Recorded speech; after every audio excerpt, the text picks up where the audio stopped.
Hi, I'm Peter Rose, founder of Longwood Currency Trading. Today I want to discuss with you a really important topic, having trading reserves, account trading reserves. Having a reserve indicates having more money in your account than you're actually using to put at risk and trading on any one particular trade. And there's a reason for that. There are many kinds of different reserves. Standing behind me here, as you can see, is a generator. Great. And you see the snow pile next to the generator. You walk through here. I mean, it's a bright, beautiful day today. It's probably 40 degrees. And this is the mess that was created in the last 2 days of storms. Things were so bad. We got 2 feet of snow. That's a lot of snow. The storm was so bad at one point that it was coming down, the snow was coming down. Whoops, I'm going to slip and fall here, and that would be not too graceful on video. The snow was coming down at like 2 inches an hour for hours. And the roads were, well, they weren't impassable, but if you didn't have four-wheel drive, you weren't going to go anywhere. And even if you did, you'd get stuck on some of the hills that we have around here. People were getting stuck on our little hill, which we don't have very much incline at. I'm going to put some pictures up of that Sue took when she was out walking the bow dog in the storm. They went out snowshoeing. I didn't go. I had to shovel snow, but they went out and braved it.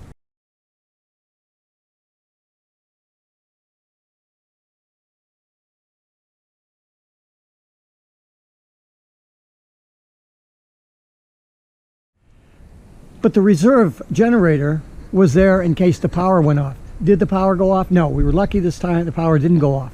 If it would have gone off, it probably would have been, well, there were 40,000 people in New Hampshire that lost their power at one particular point.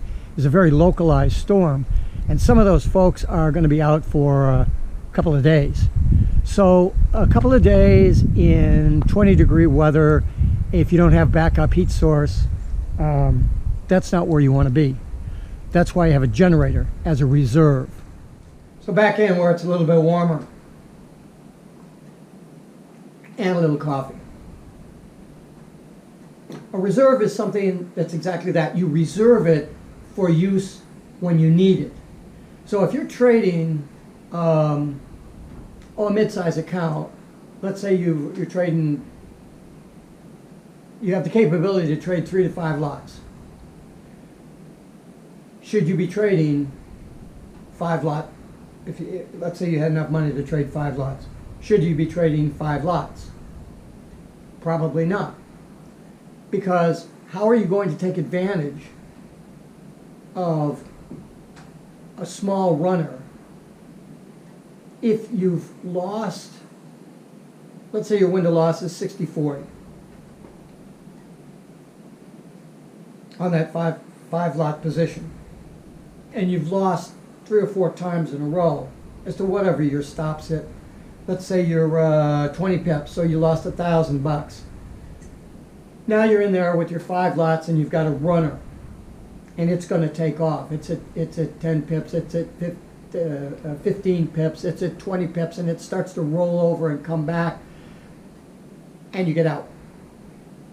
And you've made 20 pips on the 5, you've made $1,000.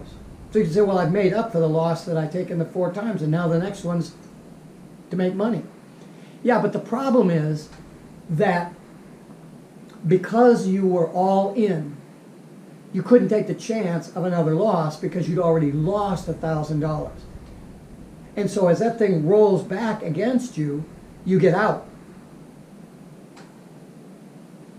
Because you didn't want to lose, you're at 15 pips, you didn't want to lose 10 pips to hit your stop, or 15 pips to hit your stop, then you make 5 pips on the trade. Well, you can't make 5 pips on 5 lots, making $250 when you've lost $1,000 before. You've got to have the capital in reserve that you're not playing with the 5 lots, you're playing with maybe 3 of those. And so you let that thing turn around and come back, and then it turns back and it starts to go back up, and it surpasses that 15 pip profit that you had had. Now you can add a lot or 2 lots as the thing continues to go up. Yes, you won't make as much money for the distance traveled on the 2 lots that you're staging, but you didn't put at risk the 5 lots to start with. This isn't really anything more complicated than some basic risk management. So whatever your bank size, I mean, if you're trading mini lots, you shouldn't be staging, or you don't have to worry about that. You're all in or you're all out. That's the way it is. You're trying to learn your craft on the mini lots. You only try to start making money when you've got enough to buy 1 full lot, not leveraged. If you're playing with 200 to 1 leverage, shut this video off right now. I don't even want to talk to you. Don't write me an email or anything, because you don't understand risk management. Because the 200 to 1 is available to you doesn't mean that you should use it.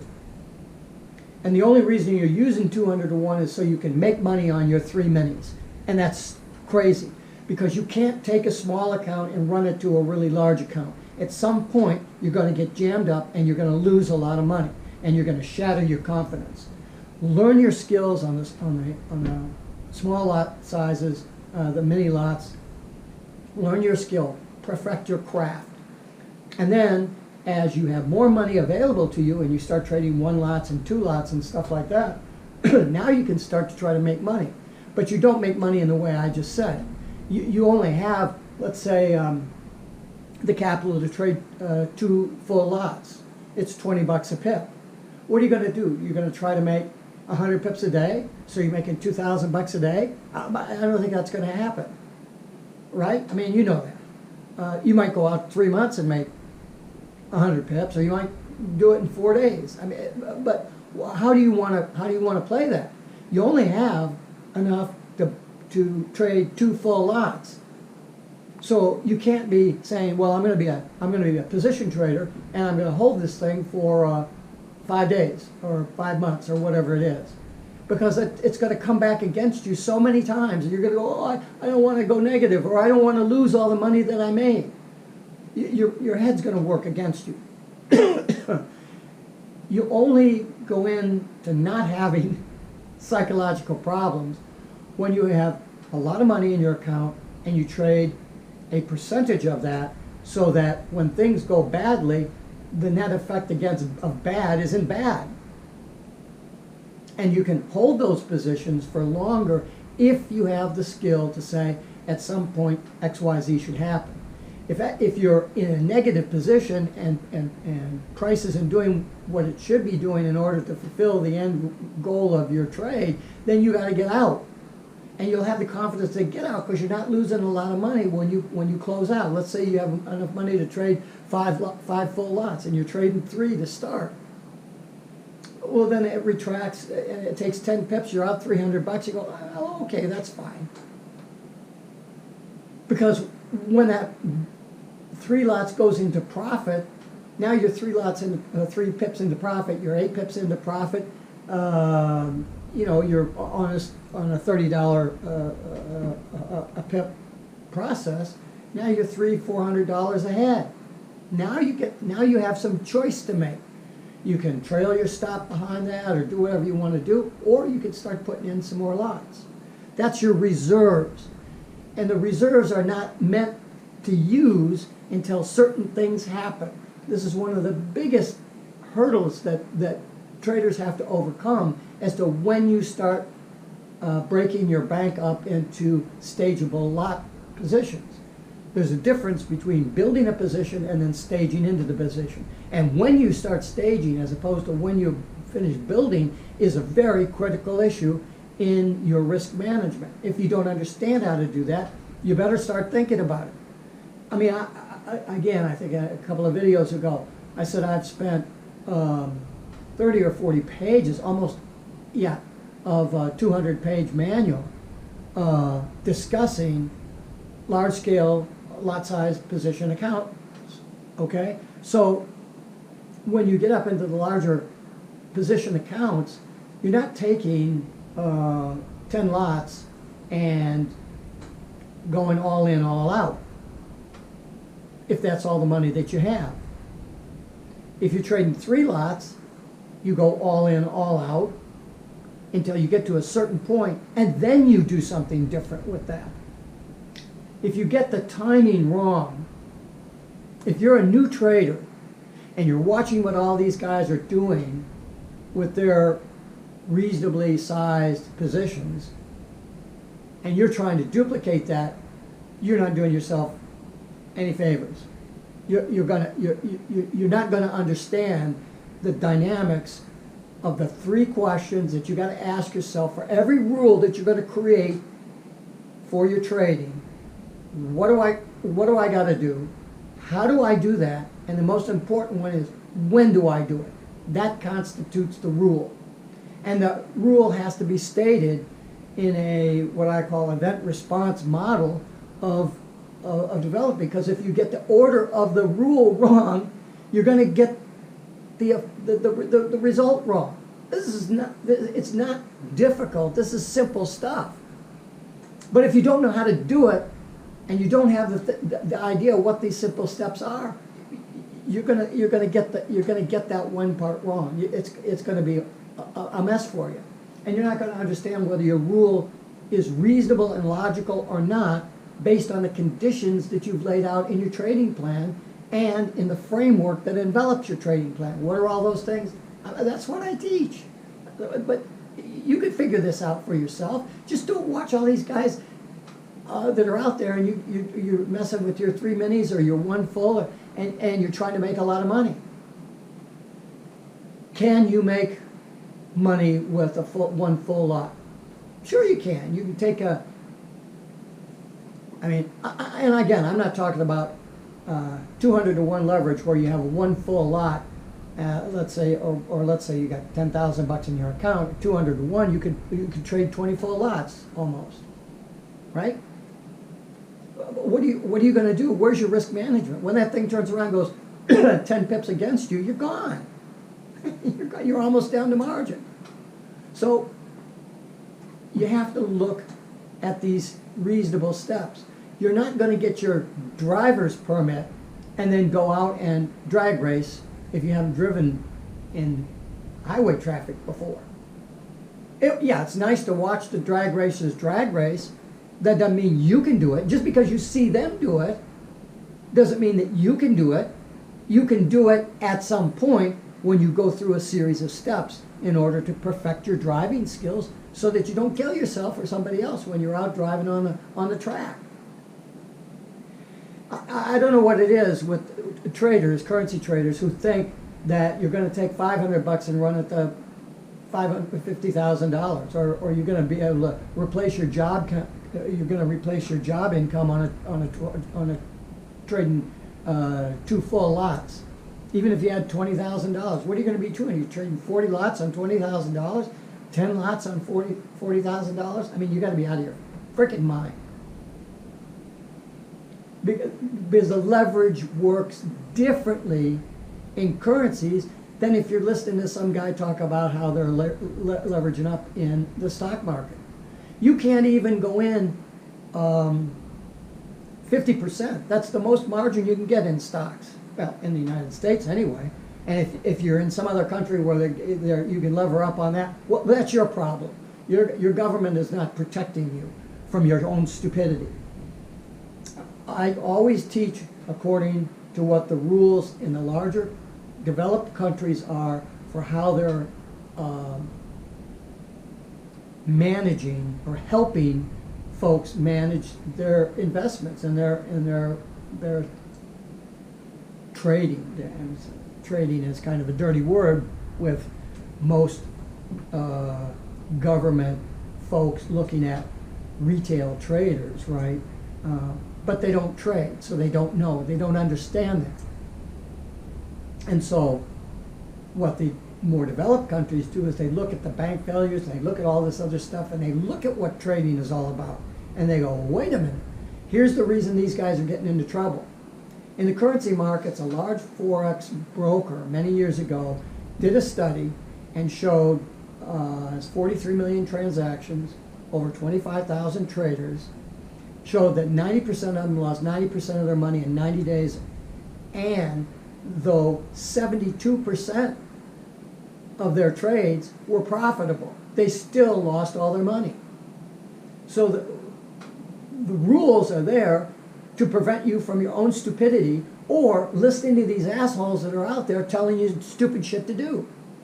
Just like I got little Ed here on my left shoulder. He's a little bridge troll, and he whispers in my ear to do stupid shit. And it's very hard not to listen to him because he's got a very loud voice. Listen, one of the things that you're going to have to resolve yourself to if you want to make a lot of money in your trading is the concept of capital reserves. Even Gordon Gekko said, it's all about your capital reserves. Without them, you can't be in the tall weeds with the big dogs. You can't. George Soros says, when you're right, no trade is too big. But if you don't have reserves, you got no options. You got no choice. And the runners are where you make your money, not the day-to-day plucking along. It's in the runners. I had 3 months last year, 2022, where I made $30,000 months.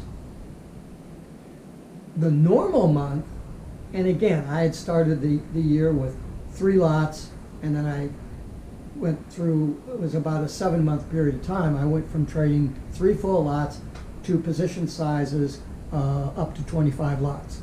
That's how fast you can learn how to do this stuff if you know what you're doing and you have a good plan. If you don't have a good plan, you'll end up doing what I did back in 2018 or whenever it was. I lost $40,000 because I listened to all these fools on video. Can I say fools on a video? Is that disrespectful? No, it's not disrespectful. It's the truth. Somebody's teaching you stuff that doesn't work. Or they're making more money on their courses than they are on their own trading. I've got a degree in physics, almost a minor in math. I had a 40-year career in investment real estate. I was a software engineer for 33 years. Find somebody that's got the credentials and the credibility that I do. And I'm not patting myself on the back because I had to fucking work really hard to do that. And I've lost $1 million twice in my life due to economic collapse when I was in investment real estate. So I know what I'm talking about. And that's how I trade. Although when I originally started to trade and lost that $40,000, I was depending on the folks that were out there that were getting to give me the straight scoop, because I'm a pretty bright guy and I can look at that stuff and say, yeah, you made that work, I must be able to make that work. That's what I did in real estate. I'd talk to an investor, I go, geez, I'm having a problem with this, so how would you solve this problem? You go, well, you do X, Y, Z. I did X, Y, Z and it worked. It doesn't happen that way in the currency markets. And you all get discouraged in the currency markets, all these guys flapping their lips. And then you go off and you do something really stupid, which is crypto. Man, oh man, oh man. I'm not looking to sell courses or to address my thoughts to 90% of the people out there. I'm only looking to make sense to maybe the 5% of you that go, this isn't working for me. Oh, this guy seems like he knows what he's talking about. Maybe I ought to listen to him and forget about what everybody else is saying. Well, I wouldn't forget about it because you have to know what not to do. Jesse Livermore said that the only way to get an education in the markets is to invest your cash, track your results, and study your mistakes. So if you don't do what these fools are saying to do and lose, you won't know why you shouldn't do those things.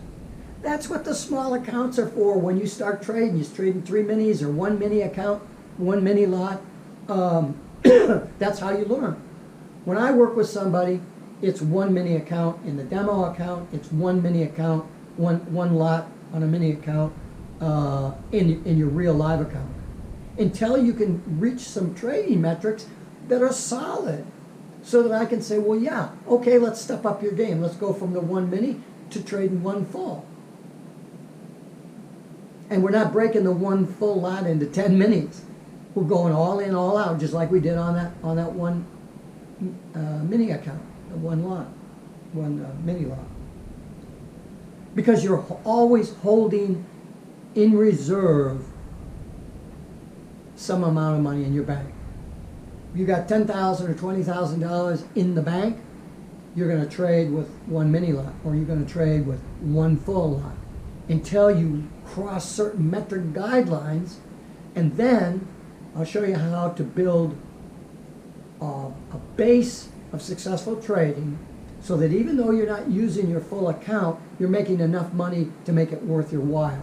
Look, if you're making 40 or 60% a year on your money, you could do that on a large account, or you could do it on a small account.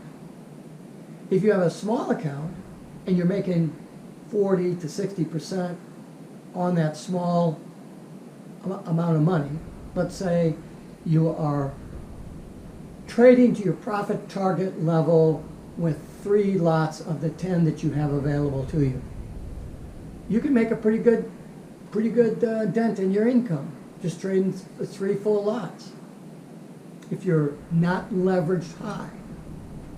Then when you get a runner, you drop the other 7 lots into it and you make a lot of money.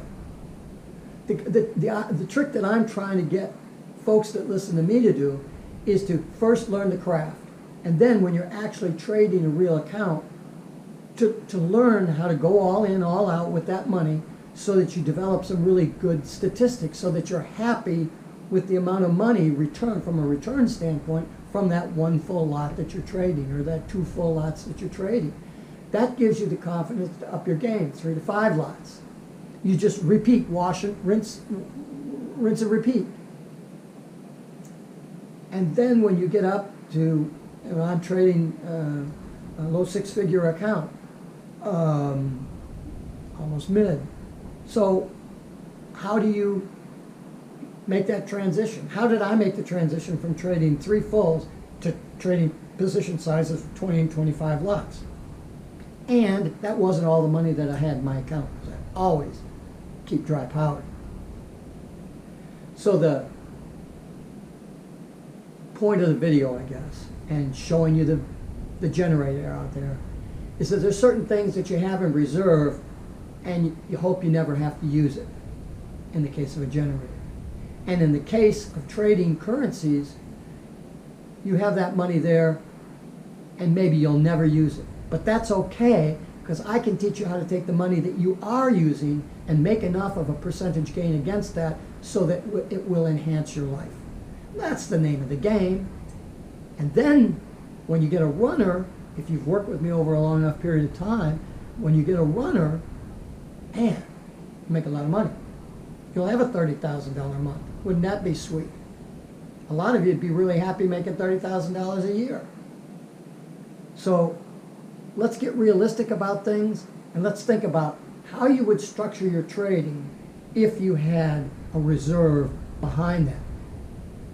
Just try to put a trading plan together that makes sense for that, right? If you've got any questions or need some help on some stuff, throw me an email. Maybe I can help you out for no charge. Peter Rose, Longwood Currency Trading. Have a great day and have a great trading day.